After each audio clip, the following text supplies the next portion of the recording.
Hello teacher. Sa video na to, papakita ko naman sa inyo yung ating bagong COT or Classroom Observation Tool for RPMS Teacher 1 for Teacher 3. So, ito yung bago nating COT RPMS for Inter-Observer Agreement Form, okay, for this school year. So, nagkaroon ng bagong changes or additional on this part. Okay, na dapat na-present natin during our class, face-to-face man or online classes. Okay, so muli kasama niyo si Teacher Bean. Bago natin simulan itong video na to, kung di ka pa nakasubscribe sa akin channel, click mo yung subscribe at yung notification bell para maging updated ka sa mga latest educational video. Ito nga yung halimbawa ng ating Inter-Observer Agreement Form. Okay, so meron tayo dito yung Observer 1, 2, and 3. Send name of teacher na i-observe. So, ganito siya. So, yung subject grade level taught, ilalagay po. And yung date, of course. Ito ba yung observation first or second na? Okay, so kasi for this school year, dahil nga limited for yung face-to-face classes, we have two observation for this school year. Dalawa lang. Unlike na may face-to-face is almost 4 yung ating COT. Okay, so tatlong observers. Okay, so ganito yan. You will discuss with the other observer your reason for rating each indicator. In case of different ratings, come up with a final rating. The final rating is not an average. It is a rating based on the reason and consensual judgment. Indicate this rating on the final column. Okay, so note that if the rating gets no in indicator, write 3 as the final rating. Further, kapag yung indicator sa mas 6, 7, 8, 9 will only be accomplished if the rating opted to have the classroom observation tool or rating sheet or inter-observer agreement form as a means of verification. Okay, dito sa inter-observer agreement form na to, like I said, we will have an additional 4 indicators. So, it will be 9 indicators na. So, may mga changes. Of course, dati we have 7 indicators, but now we are having 9. Okay, so ano ba yung mga changes na to? It will be adaptable ba sa ating pagtuturo for this school year? 'Di ba? Ano ba yung mga ipiprepare pa natin or additional activities that we should have in our lesson planning? Of course, so makatutulong para sa ating mga learners. Ito ba will be appropriate for distance learning or for face-to-face classes na? 'Di ba? That we start now in a limited face-to-face classes. Okay, so ano ba yung dapat na integrate ninyo sa inyong mga WHLP? Okay, saan ba ang mga resources? Of course, wala namang changes sa ating curriculum. It's still, we having the MELC as a most essential learning competency, but sa observer agreement for lang natin, there are indicators na bago. Of course, we need to adapt for the changes that we experiences right now, diba? So, yun po, kaya talaga continuous ang changes sa education or pag-update ng mga details or mga techniques and strategies na dapat nating ma-practice at mapakita sa ating mga ma-execute sa ating mga learners for them na to learn effectively. Okay, so yan yon. Note po natin yan.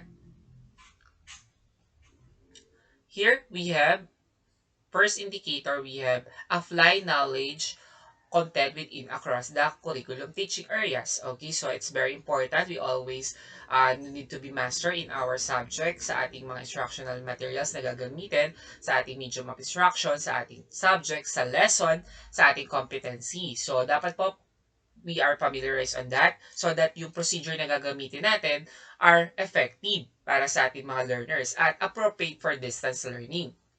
Number 2, we should display proficient use of mother tongue, Filipino, and English to facilitate teaching and learning. So, at this time po of our classes, we will integrate the use, of course, of the medium instruction. Pwedeng gamitin ng mother tongue, Filipino, and English sa pagpapacilitate ng ating teaching and learning. That will result for effective learning. So, pwede po natin gamitin yan.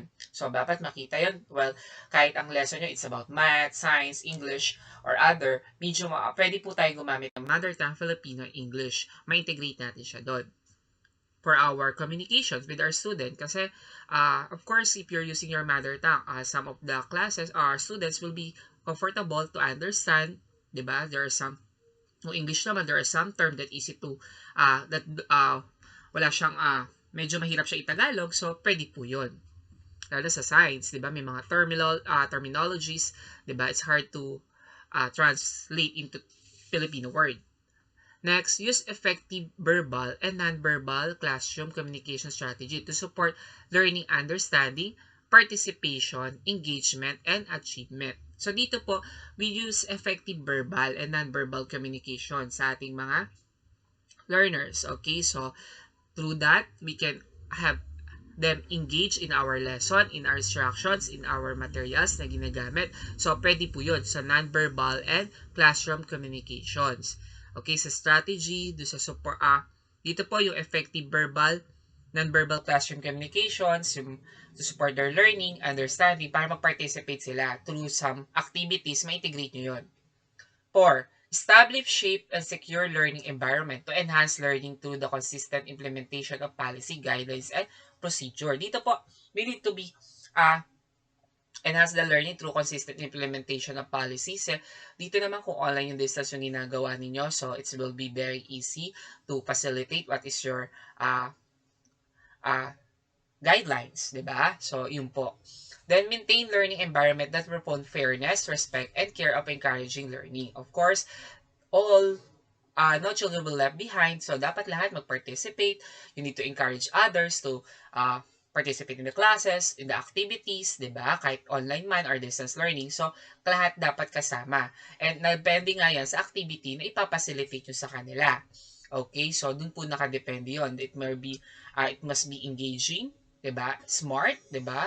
Easy to understand, 'di ba, measurable and attainable for the student. At yung pinaka subject or yung competency will easy to understand and 'di ba, master. So yun po yun. So ganyan yung sa pagpapacilitate. So other comments meron tayo. Sinabi nga dito na further indicator 6, 7, 8, 9 yung susunod will only be accomplished if the ratee opted to have the classroom observation tool, rating sheet, or inter-observer agreement for as means of verification of its respective RPMS objective. So, if you want to have a good score, of course, isa pa din to sa dapat nating bigyang pansin na indicators. Maintain learning environments that nurture and inspire learners to participate, cooperate, and collaborate in continued learning. So, ito po napakadali. In all our teaching strategies naman, we always make sure that all our learners will participate. Diba? We promote fairness in different activities. Diba? Easy to understand, 'di ba? Makakahikayat na sumagot ang lahat, mag-participate, gawin ng isang activity, 'di ba? Kasi you explain it well, 'di ba? You show some motivation for them to understand. Number 7, apply a range of successful strategies that maintain learning environments that motivated learners to work productively by assuming responsibility of their own learning. So ito, mag-apply different strategies and techniques din kung paano pa mas ma-motivate, 'di ba? Or mag-join sa class yung ating mga learners. So isa din yan sa activities. 'Di ba? Usually naman napakadaming techniques na magagawa yan, 'di ba? During your classes, sa face-to-face lalo meron na ngayon. 'Di ba? Design and adapt, implement teaching strategies that are responsive to learners with disability, giftedness, and talent. So, eto rin po, we need to show the differences. There have some disabilities or meron kayong mga seated class with special needs. Okay, so maganda rin po na mag-facilitate kayo ng mga strategies that will be appropriate also for them. 'Di ba? That will showcase their talents, their skills, 'di ba? You need example sa Pilipino, it's about you are reciting a poem, 'di ba? Masho-showcase yung talent nila on how they will recite it, or a song in MAPE, 'di ba? So, pwede po din natin yung i-adapt kung may mga music integrate nyo sa mga major subjects. So, pwede po yun. Number 9, adapt and use culturally appropriate teaching strategies to address the needs of learners from indigenous groups. So, ito rin po, we need to give importance sa mga from indigenous groups, okay, for their respective ethnics or groups. Pwede rin po yun. Mga appropriate strategies for them that usually it's about natures, integrations, yung mga lessons na pwede natin ma-integrate yung kanilang give importance on their ethnic group, pwede po yun. Okay, so pwede rin dyan kasi pinapacilitate nyo naman yung paggamit ng mother tongue. So you need give importance on them. So, masyo-showcase na yan dyan. Okay, so ito yung mga other comments then, and write NA if not applicable. So, ito po will be signed by your observer, 3 observers. And of course, huwag nyo kakalimutan, mag-sign kayo yung in-observe. So, kasama po yan. So, yan yung ating mga indicator. So, nadagdagan lang siya ng almost 4 indicators. Okay? So, yung 4 indicators na yan, of course, is very important also. Will only be accomplished if the rating obtained to have the accomplishment sheet of inter-observer form as gagamitin niya means of verification of its respective RPMS objective. So, kasi may changes sa RPMS if you want to get a high score, diba? You need to able to accomplish also as well these 4 indicators na additional.